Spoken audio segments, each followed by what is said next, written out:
It's 11:30, and this is Centennial College Radio News. I'm Matthew Mitchell with Amanda Hyunh and Tiffany Kallinikos. Outside our East York studios, it's sunny and warm. Expect a high of 24 degrees. Now here are the headlines. The TTC union is set to strike Monday. Boston hangs on in the playoffs. And 90210 is coming back. Now on to our top story. The TTC union has set a firm strike deadline. They're set to walk off the job Monday morning. That's only if their contract isn't settled by 4 p.m. on Sunday. Both sides say that they'll continue negotiating right until the end. If the TTC does go on strike, millions will be left struggling to get around town. No one likes traffic, so who deserves it? A fight is brewing between Markham and Scarborough as to where all the extra traffic should go. Markham wants it rerouted into Scarborough, but Scarborough is saying no. Crystal Cossett reports. Residents of East Scarborough are angry about the proposed Markham bypass. The bypass would connect Highway 407 to Morningside Avenue. York Region says the bypass will help cut down traffic in Markham by rerouting it into Scarborough. Councillor Raymond Cho, who was against the bypass, said that we would see about 27,000 extra cars daily on Scarborough streets. Dominic Veroni, a passionate resident who is against the bypass, attended a community meeting at Brookside Public School. Taxpayers back us to fund this project that we rejected, and yet the community outside of our jurisdiction, this will see a greater power. In order to create the roadway, they would have to bulldoze sections of Rouge Valley. Environmentalists say that this will cause bad air pollution and ruin valuable green space. Jim Robb, a friend of the Rouge, says that this bypass would have a terrible effect on the environment and encourage urban sprawl. And it's just the cost for the taxpayers subsidizing this kind of development, pays over our farmland, pays over our green space. Markham bypass will go to subsidize existing and land development 20 years before years. The decision is now up to the Ministry of the Environment, who are completing an assessment report which is due out within a couple of months. I'm Crystal Cossett, reporting for Centennial College Radio News. The number of schools in Toronto may shrink. The Toronto District School Board has approved a plan to help cut costs. The plan could see schools with low enrollment close down. Right now, nearly 300 of Toronto's schools have attendances so low that they can't get provincial funding. The school board is also thinking about closing down some middle schools. The individual school wards will have to review their school's attendance numbers. Those reviews are set to start in June. Ever drink from a Nalgene? You might be putting something toxic in your body. For those of you who haven't heard of them, Nalgenes are hard plastic water bottles. The federal government is set to rule today that one of their chemical ingredients is a toxic material. The chemical is called BPA. It's in many household items. Some say that it can be leached out of food or drink container. That's if the container is heated or is something fairly acidic put into it. If BPA is declared toxic, it may be a year before the government can do anything to control its use. Some retailers have already pulled products with BPA in it off their shelves. Don't forget, everyone, it's time to give your city a makeover. At 2 p.m. today is the 20-minute makeover. It's a chance to take a few minutes and help make your city cleaner. Even Go Transit is getting into the spirit of things. Their top management will help pick up trash outside Union Station. It's not just Torontonians taking part. Other areas of the GTA will pitch in too. Last year, over 140,000 Torontonians helped give our city a makeover. And that's the latest news. Now here's Amanda with sports. Thank you, Matt, and hello, everyone. In a surprising twist of events, the Boston Bruins beat the Montreal Canadiens 5-1 last night. A tie of 1-1 during the third frame ended when rookie goaltender Carey Price gave the puck away.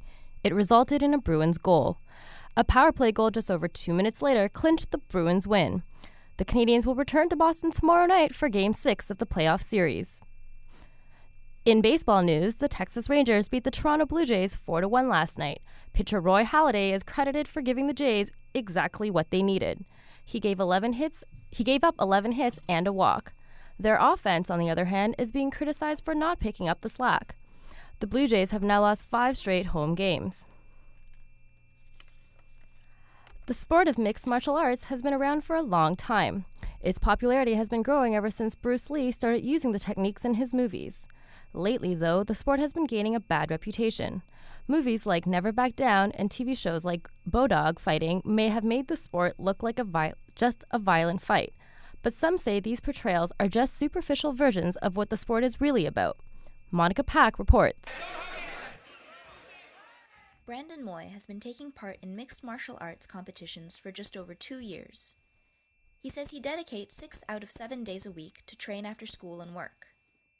He says many people are drawn to the sport because of its violence. But to him, he says mixed martial arts mean much more than that. Moy says thanks to the sport, he's changed his entire life. Just because of the sport, and I'm a big fan of competition myself, so just to stay in competition, I've had, from what I used to be, I've changed up my nutrition, changed up my entire lifestyle. Kevin Fleischhacker says his friends introduced him to the sport a few years ago. But he says he only started to think about it seriously very recently when he wanted to get in shape. He says it has a very physically demanding nature, but he also appreciates the amount of strategy involved in the sport. It's not only sort of the skill of it, but it's the matchup. And it's how an individual, how one of the competitors uses their advantages and their competitors' disadvantages to win the fight. Athletes like Moy, though, aren't all disappointed about the way the sport is spreading in mainstream media. Moy says he's happy that the general public is being exposed to it. He hopes with more education, the old stigma of meaningless violence might disappear. Monica Pack, Centennial College Radio News. Canadian fans of the Ultimate Fighting Championship will finally get what they've all been waiting for. The controversial league will bring their cage fighting event to Montreal's Bell Centre. More than 20,000 tickets sold out in just 2 days. On the fight card is a highly anticipated rematch between George St. Pierre and Matt Serra. St. Pierre is fighting to regain his welterweight title belt after losing it to Serra last year. The fight starts at 10 p.m. tomorrow night and is available on pay-per-view. Soccer fans are gearing up for Toronto FC's home opener tomorrow. Coming off a victory in Los Angeles, the team plays host to Real Salt Lake. And while most believe in a home field advantage, new coach John Carver thinks Toronto fans will make the BMO field a fortress. A fortress, by definition, is a place of extreme security and a place where a stronghold can be maintained. With all that fan support, here's hoping the boys in red and white don't repeat last year's performance. They finished 6-17. Kickoff is at 12:30 p.m. And that's all from me. Stay tuned after the commercial break for all the buzz in Hollywood. Every time my relatives visit, they eat me out of my house and home. There's my Uncle Louie. Whenever we have a cookout, he has 2 double cheeseburgers, 3 helpings of baked beans, half a dozen hot dogs, and a diet soda. It's ridiculous. Oh, and talk about like father, like son. You should see Cousin Freddy. Every time I turn around, he has got his face in the fridge. This guy does not even snack between meals. He snacks between the salad and the entree. I'm sure glad I shop at Winn-Dixie though, because they have great low prices on everything in the store. Meat, produce, baked beans, everything. Okay, it's important for me to save money on groceries, especially when my Aunt Sophie's idea of light lunch is anything she can pick up with a fork. So from the bottom of my pocketbook, Winn-Dixie, I thank you. Welcome back. Just when you thought there weren't enough spoiled rich kids on television, American network The CW is bringing back Beverly Hills 90210. Rumor has it that the biggest brat of them all, Jenny Garth, is set to reprise her role as Kelly Taylor from the original series. Garth was set to star in the CBS show My Best Friend's Girl, but unexpectedly left the show. There's no official word from the CW on whether Garth will join the cast.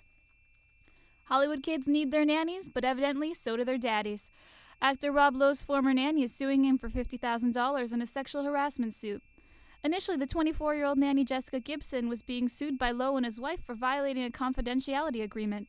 Gibson's countersuit alleges that Lowe touched her inappropriately and masturbated in front of her. Canadian artists like Avril Lavigne and Nelly Furtado are making it big internationally. Record labels are now looking to Canada for the next big thing. Toronto rapper and producer Jay Diggs hope to be just that. Jay Diggs isn't a gangster rapper. He makes his music for women to dance to. His fresh approach has people taking notice. Sarah Kunal reports.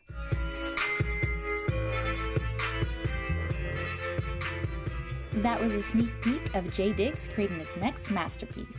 The Toronto rapper recently started the new year performing at City TV's Countdown. He's been nominated twice at the Much Music Video Awards, and it's rumored he may be nominated again at this year's Junos. Much Music has also named him the 18th sexiest man in entertainment. But Jay Diggs has a lot more going for him than just good looks. He is also a producer. his sound often compared to platinum-selling producer Pharrell Williams. He's produced chart-topping tracks for rapper Cardinal Official. He has written and produced music for Melanie Durant, and most recently, he hooked up with teen heartthrob George Nazuka, creating their hit song, With You. I've been producing for about 10 years now. Since I was around 11 or 12, I started. I'm 21 now, so you just kind of start playing music, and then it just builds itself after a while. It has to have a rhythm. The rhythm has to feel right. It has to move with the times. And it has to, have some sort of swing to it to make you want to dance or move or bob your head. J Diggs released his debut album, Memoirs of a Playboy, in Canada last August and is currently in the studio working on his sophomore album, which he hopes to release in the U.S. and Canada next year.